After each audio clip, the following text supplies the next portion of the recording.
വളരെ ടേസ്റ്റോടുകൂടി ഒരു ഹെൽത്തി ബ്രേക്ക്ഫാസ്റ്റിനായിട്ടാണ് ഞാനിന്ന് വന്നിട്ടുള്ളത്. എല്ലാവരും ട്രൈ ചെയ്ത് നോക്കി ഇഷ്ടപ്പെട്ടാൽ ലൈക്ക് ചെയ്യാനും കൂടെ തന്നെ സബ്സ്ക്രൈബ് ചെയ്ത് തൊട്ടടുത്തുള്ള ബെല്ലൈക്കണിലെ ഓൾ കൂടി പ്രസ് ചെയ്യാൻ മറക്കരുതേ. ഒരു കപ്പ് മുരിങ്ങയില ചെറുതായി അരിഞ്ഞ് നന്നായി കഴുകി വൃത്തിയാക്കി എടുത്തിട്ടുള്ളതാണിത്. മുരിങ്ങയിലേക്ക് പ്രത്യേകിച്ച് അളവൊന്നുമില്ല കേട്ടോ, നമ്മുടെ ഇഷ്ടത്തിനനുസരിച്ച് എടുക്കാം.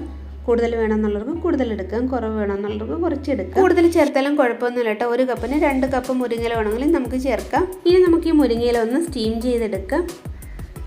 അതിനെ നമുക്ക് പുട്ടുകുറ്റിയിലേക്ക് ഇട്ട് കൊടുക്കാം കേട്ടോ. ഒന്ന് ആവി കയറിയാൽ മാത്രം മതി, തോനെ നേരവും നമുക്ക് ഇത് ആവി കൊള്ളിക്കേണ്ട കാര്യമില്ല. അങ്ങനെ നമ്മളെല്ലാം പുട്ടുകുറ്റിയിലേക്ക് ഇട്ട് കൊടുത്തിട്ടുണ്ട്. ഞാൻ പുട്ടുകുടത്തിൽ അടുപ്പിൽ വെള്ളം വെച്ച് കൊടുത്തിട്ടുണ്ടായിരുന്നു, അതിലേക്ക് നമുക്കിത് വെച്ച് കൊടുക്കാം. മുരിങ്ങയില ആവി വന്നിട്ടുണ്ട്, ഇനി നമുക്ക് ഇതിൽ നിന്ന് മാറ്റാം. മുരിങ്ങയില കണ്ടില്ലേ, ഒന്ന് വാടി വന്നിട്ടേ ഉള്ളൂ, ഒത്തിരി ഒന്നും കുഴഞ്ഞു പോയിട്ടൊന്നുമില്ല, കണ്ടില്ലേ. അങ്ങനെ നമ്മൾ മുരിങ്ങയില റെഡിയാക്കി എടുത്തിട്ടുണ്ട്. ഇനി നമുക്ക് 1 കപ്പ് ഗോതമ്പ് മാവാണ് വേണ്ടത്.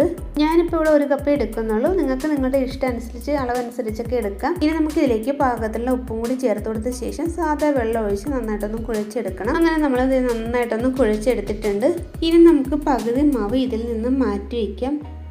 ഇനി നമുക്ക് ഈ മാവിലേക്ക് നമ്മൾ റെഡിയാക്കി വെച്ചിട്ടുള്ള മുരിങ്ങയില നന്നായിട്ടൊന്ന് മിക്സ് ചെയ്ത് കൊടുക്കണം. മുരിങ്ങയില കഴിക്കാത്ത മക്കൾക്ക് ഇങ്ങനെ ഒന്ന് ചെയ്ത് കൊടുത്ത് നോക്കും, നന്നായിട്ട് അവർ കഴിക്കും. മുരിങ്ങയില പച്ചയ്ക്ക് ചേർക്കുന്നതിനേക്കാളും ഒന്ന് സ്റ്റീം ചെയ്ത് ചേർത്ത് കൊടുക്കുന്നതാണ് കേട്ടോ നല്ലത്. അങ്ങനെ നമ്മളത് നന്നായിട്ടൊന്ന് മിക്സ് ചെയ്ത് എടുത്തിട്ടുണ്ട്. ഇനി നമുക്ക് ഇതിൽ നിന്ന് മാറ്റിയിട്ട് നമ്മൾ മാറ്റി വെച്ചിട്ടുള്ള മാവ് എടുക്കാം. ഈ മാവിലേക്ക് നമ്മൾ ചേർത്ത് കൊടുക്കുന്നത് ഒരു 1/4 കപ്പ് ബീറ്റ്റൂട്ട് ഗ്രേറ്റ് ചെയ്തതാണ്. ഇതെല്ലാം കൂടി ഈ മാവിലേക്ക് നന്നായിട്ടൊന്ന് മിക്സ് ആക്കി എടുക്കാം. അങ്ങനെ അതേ കണ്ടില്ലേ, നമ്മൾ 2 മിക്സ് ചെയ്ത് എടുത്തിട്ടുണ്ട്.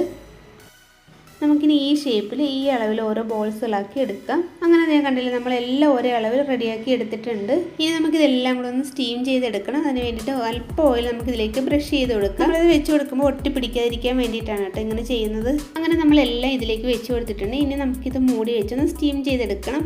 അത് റെഡിയാവുന്ന സമയം കൊണ്ട് നമുക്കൊരു തക്കാളി ചട്നി കൂടി റെഡിയാക്കി എടുക്കാം. അതിന് കഴിഞ്ഞാൽ വലിയൊരു തക്കാളി, 10-15 ചെറിയ ഉള്ളി, ഒരു പച്ചമുളക്, ഇത്രയും കൂടി മിക്സിയുടെ ജാറിലേക്ക് ഇട്ടൊന്ന് ക്രഷ് ചെയ്തെടുക്കണം. ഇതുപോലെ വേണ്ട ക്രഷ് ചെയ്തെടുക്കാൻ. ചട്നി റെഡിയാക്കാൻ വേണ്ടിയിട്ട് ഞാനൊരു പാത്രം അടുപ്പത്ത് വെച്ച് ഓയിൽ ഒഴിച്ച് കൊടുത്തിട്ടുണ്ട്. ഇതിൽ കടുകിട്ട് പൊട്ടി വരുന്ന സമയം നമുക്കൊരു 1/4 ടീസ്പൂൺ ജീരകം കൂടി ഇട്ട് കൊടുക്കാം. ഇനി ഇതിലേക്ക് ഒരു 6 അല്ലി വെളുത്തുള്ളി ചതച്ചതാണ് കേട്ടോ ഇട്ട് കൊടുത്തിട്ടുള്ളത്. കൂടെ തന്നെ കറിവേപ്പില ഇട്ട് കൊടുക്കാം കേട്ടോ. ഞാനൊരു 3-4 തണ്ട് ഇട്ട് കൊടുത്തിട്ടുണ്ട്. കുറച്ച് നമുക്ക് കോരി മാറ്റാൻ വേണ്ടിയിട്ടുള്ളതാണ്. കറിവേപ്പിലയൊക്കെ ഒന്ന് ഫ്രൈ ആയി വന്നിട്ടുണ്ട്. ഇത് നമുക്കൊന്ന് കുറച്ച് കോരി മാറ്റാം.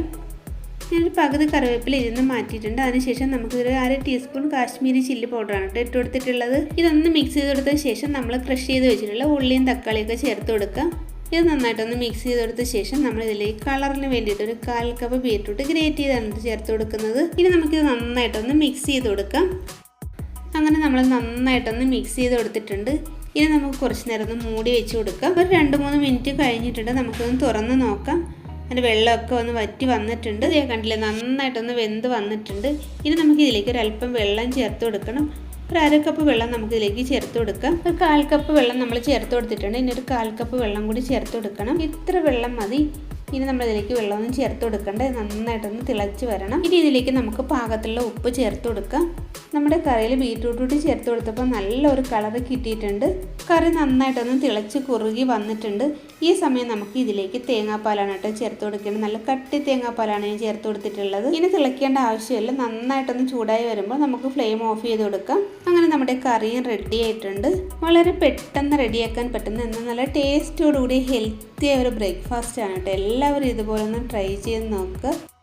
ഈ ചട്നി ഇതിൻ്റെ കൂടെ മാത്രമല്ല കേട്ടോ, അപ്പം, ദോശ, ഇഡ്ഡലി ഏതിൻ്റെ കൂടെ വേണമെങ്കിലും നമുക്ക് കഴിക്കാം. നല്ല ടേസ്റ്റുള്ള ഒരു ചട്നിയാണിത്. അപ്പോൾ എല്ലാവരും ഒന്ന് ട്രൈ ചെയ്ത് നോക്കിയ ശേഷം ഫീഡ്ബാക്ക് കമൻറ്റ് അറിയിക്കുക. അടുത്ത വീഡിയോയുമായി വരുന്നവരെ എല്ലാവർക്കും